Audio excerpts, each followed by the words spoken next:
Tuhan dapat menerobosmu. Ku aman di dalam perlindungan Tuhan, batu karang yang teguh, sumber keselamatanku, tempatku bernaung untuk selamanya, penolong dan penyembuh semua sakitku. Oh Yesusku, ku berharap kepadamu, selamatkan aku dan pulihkanku.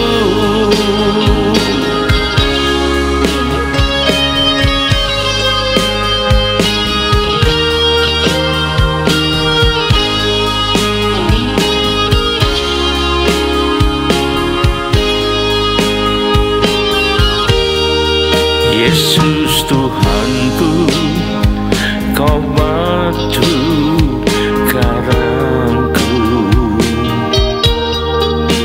tempat perlindungan yang teguh, membuatku mampu berdiri di tengah badai. Tiada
seperti seniman yang memahatku. Seluruh gambar yang telah dirancangkannya bukan seperti yang ku inginkan. Dipahat, dikerat, dan diukirnya, betapa berat ku rasakannya. Ku ingin dapat tetap bertahan dan tidak memberontak. Ku mau berserah dalam tangannya, karena ku tahu itu yang terbaik. Bak emas yang dibakar dengan api agar menjadi emas yang murni.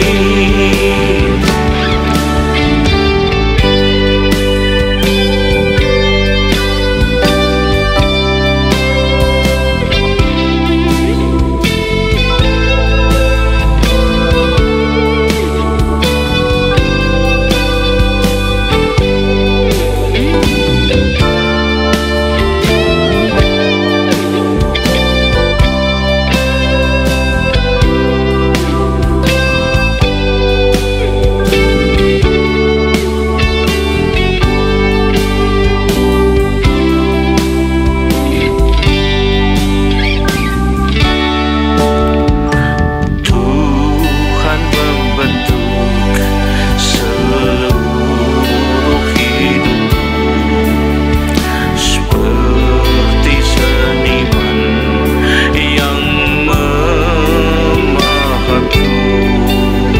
Seluruh gambar yang telah dirancangkannya bukan seperti yang ku inginkan.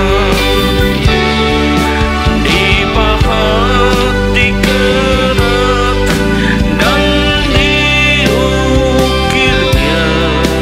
betapa berat ku rasakannya. Ku ingin dapat tetap bertahan dan tidak memberontak. Ku mau berserah dalam tangannya, karena ku tahu itu yang terbaik. Bak emas yang dibakar dengan api agar menjadi emas yang murni, agar menjadi emas yang murni, agar menjadi emas yang murni. Amin.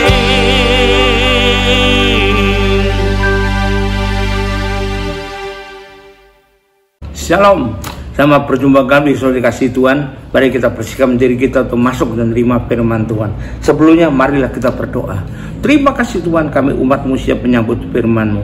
Urapilah kami semua dan urapi hamba-Mu yang akan menyampaikan firman ini, agar firman ini tidak kembali dengan sia-sia, yang boleh tumbuh dan hidup kami dan menghasilkan buah yang baik dan berlipat ganda, yaitu sampai 30 kali, 60 kali, bahkan 100 kali ganda.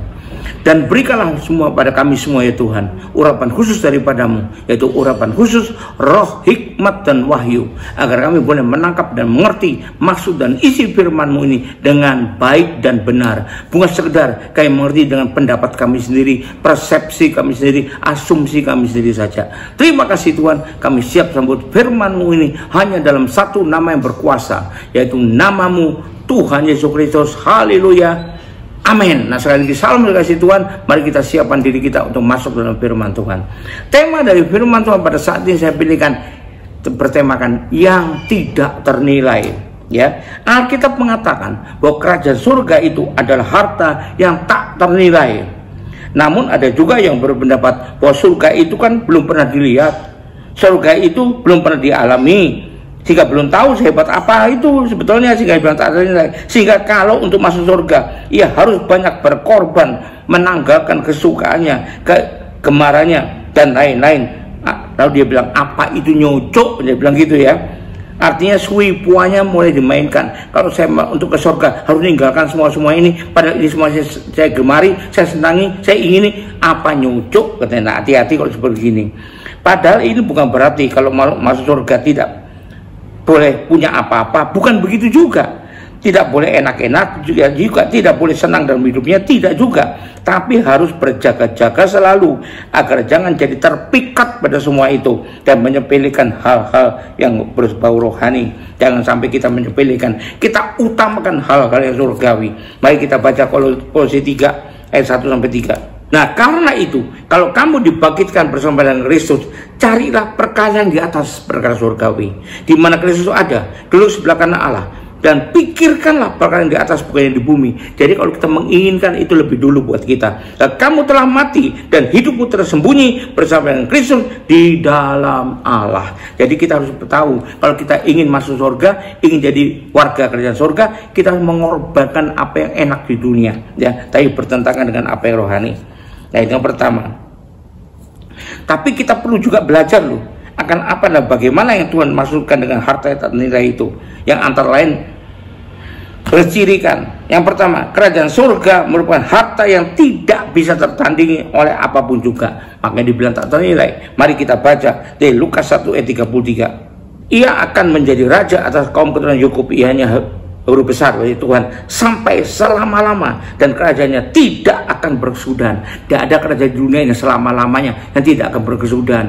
Hebat apa hebatnya pun kerajaan itu, satu kali pasti berakhir, akan rontok juga. Tapi kalau kerajaan surga tidak akan berkesudahan, jadi tak tertandingi oleh apapun juga. Yang kedua, kita baca 2 Petrus 1 ayat 11. Dengan demikian kepada kamu akan dikaruniakan hak penuh untuk masuk kerajaan kekal, yakni kerajaan Tuhan dan Juru Selamat kita Yesus Kristus. Tak tertandingi. Kenapa? Ini kerajaannya Tuhan, bukan raja di dunia ini, ya. Lalu kita baca lagi Markus 4 ayat 30. Katanya lagi, dengan apa hendak kita membandingkan kerajaan Allah itu? Atau dengan perumpamaan manakah hendaknya kita menggambarkannya? Dengan apa kita membandingkannya? Karena tidak tertandingi. Ya, berikutnya kita baca Markus 10 ayat 24. Murid-muridnya itu tercengang mendengar perkataan, tapi Yesus menyambung lagi, anak-anakku, alangkah sukarnya masuk dalam kerajaan Allah. Karena tak tertandingi itu, maka begitu sukarnya persyaratannya, ya. Lalu kita baca lagi Roma 14 ayat 17. Sebab kerajaan Allah bukanlah soal makan dan minuman, tapi soal kebenaran, damai sejahtera dan sukacita Roh Kudus. Siapa bisa menandinginya? Tidak ada, ya. Lalu kita baca lagi 1 Korintus 4 ayat 20. Sebab kerajaan Allah bukan dari perkataan, tetapi dari kuasa, hingga tidak bisa ada yang menandingi, ya. Terakhir kita baca atau poin ini di Matius 19 ayat 23. Yesus berkata pada murid-muridnya, aku berkatamu, sesungguhnya sukar sekali bagi seorang kaya untuk masuk ke dalam surga. Orang kaya pun sukar masuk ke dalam surga, karena itu bisa membayangkan betapa tak tertandingnya kerajaan Allah itu, ya. Baik dari sisi masanya kan tak berkesudahan, baik dari sisi kuasanya, kuasa terbatas, baik dari besarnya syarat, beratnya syarat untuk bisa masuk, sampai orang kaya itu betul bersukarnya, ya, ke sana. Dari maknanya itu kerajaannya Allah gitu, ya, isinya kebenaran, sukacita, damai sejahtera dan lain sebagainya, sehingga tak tertanding lah. Sebab ada juga loh orang yang karena kenikmatan kesenangan sesaat yang tidak selamanya lalu meninggalkannya, meninggalkan kerajaannya, seperti karena dapat kepopuleran di luar sana, dipuja-puja, itu yang dicari, bukan kerajaan Allah. dapat pangkat kedudukan itu yang diidamkan, bukan kerajaan Allah. Dapat lawan jenis yang seksi, yang cantik, yang ganteng dan sebagainya. Nah, itu hanya bersifat sementara. Mana ada orang seksi sampai umur 70 tahun tetap seksi, kan tidak ada juga kan ya. Uang harta yang bisa habis dalam sekejap, ngelengker kemana-mana, traveling kemana-mana, senang-senang, foya-foya, itu kan sebentar saja. Habis foya-foya pulangnya malah menderita. Kenapa? Duitnya habis. Banyak teman ya, hanya di dunia, begitu mati ya temannya tidak bisa nemani lah dan lain sebagainya. Tapi banyak orang juga yang mementingkan ini daripada kerajaan Allah.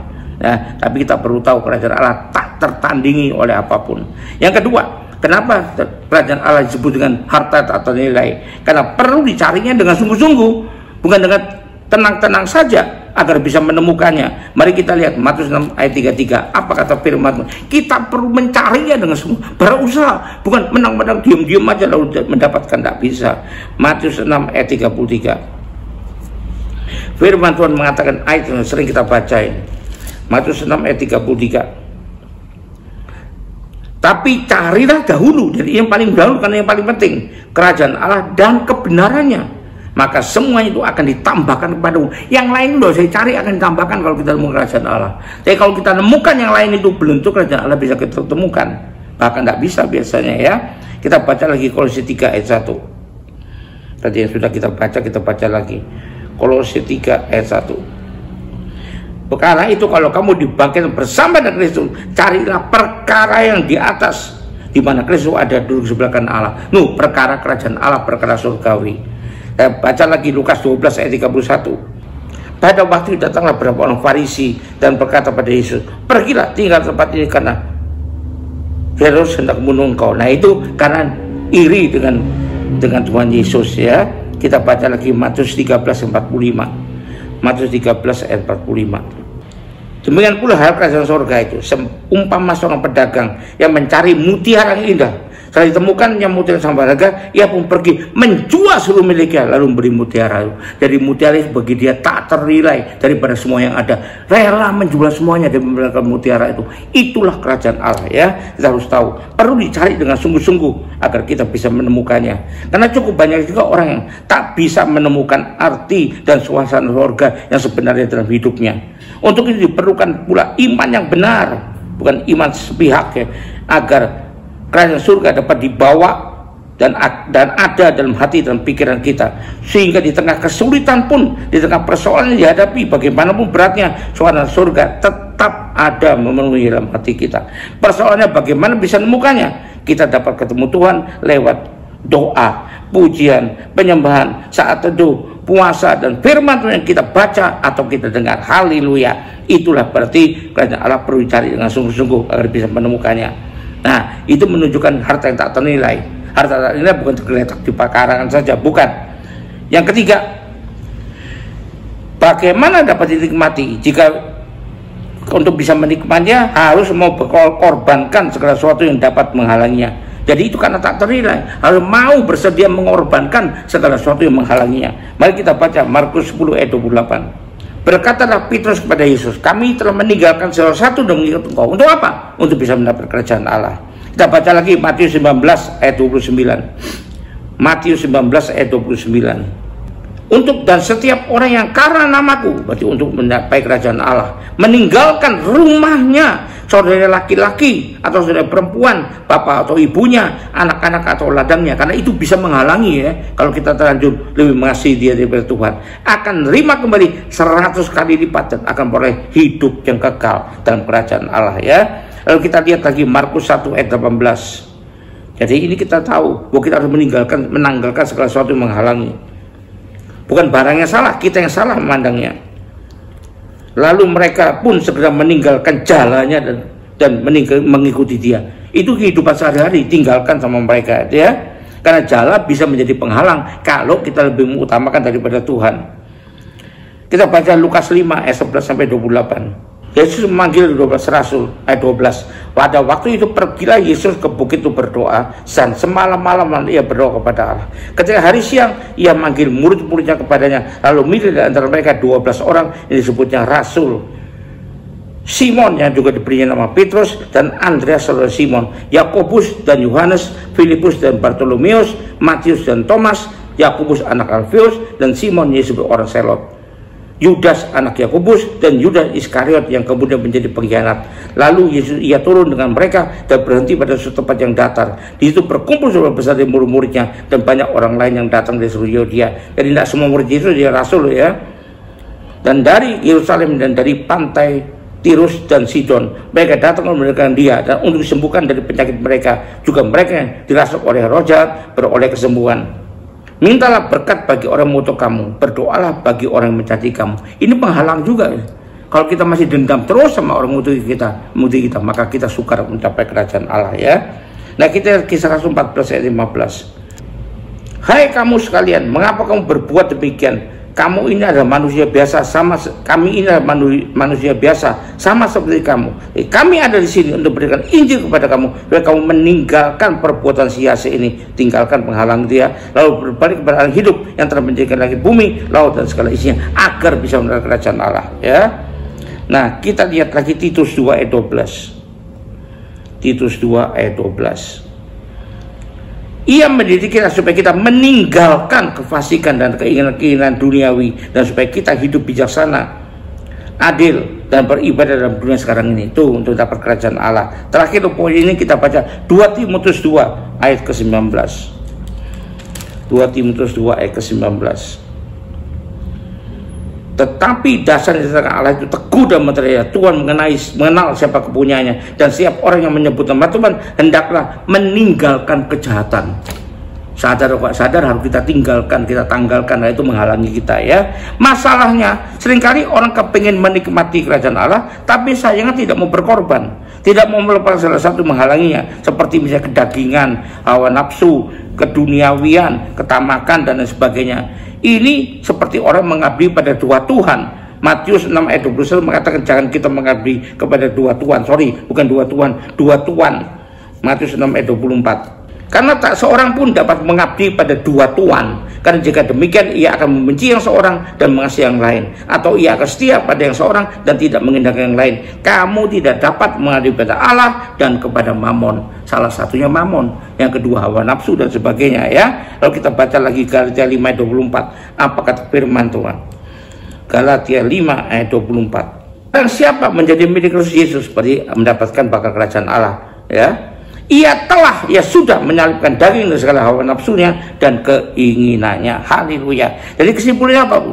Kita perlu bijak ya, dan tidak menyia-nyiakan pengorbanan Tuhan Yesus yang lalu menyediakan harta yang tak ternilai ini bagi kita, dengan lebih milih dan tak mau melepaskan hal-hal segala sesuatu yang menghalangi kita untuk mendapatkannya. Haleluya, puji Tuhan. Mari kita akhiri ibadah dengan terima berkat dari Tuhan.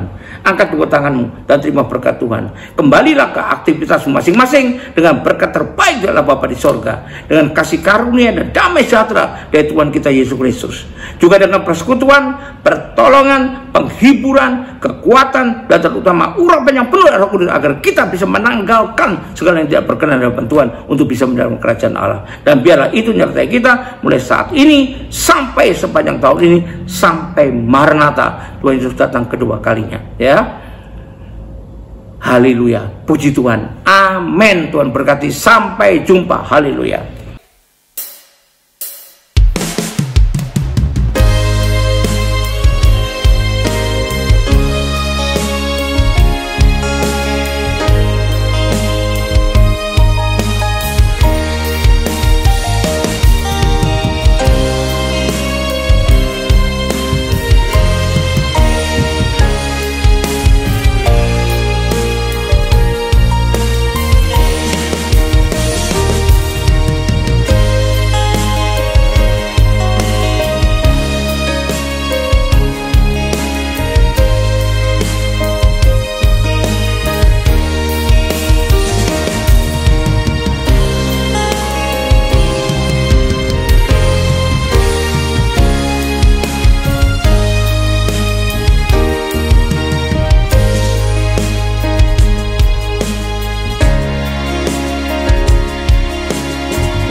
Raja segala raja,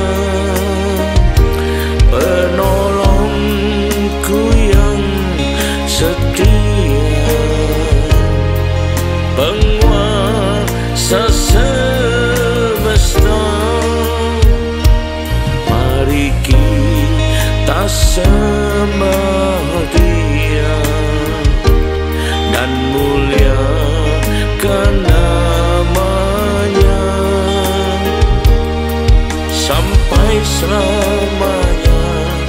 Kasih Tuhan melimpah bagi kita. Tiada yang setara dengan Kau Tuhan. Hidupku di tangan-Mu, dalam perlindungan-Mu. Betapa mulianya Bapa-Ku di surga. Tinggikan dan agungkan sampai selamanya.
Ya Tuhan Allah yang mulia, Raja segala raja, penolongku yang setia, penguasa semesta. Mari kita sembah Dia dan muliakan nama-Nya sampai selamanya. Kasih Tuhan melimpah bagi kita. Tiada yang setara dengan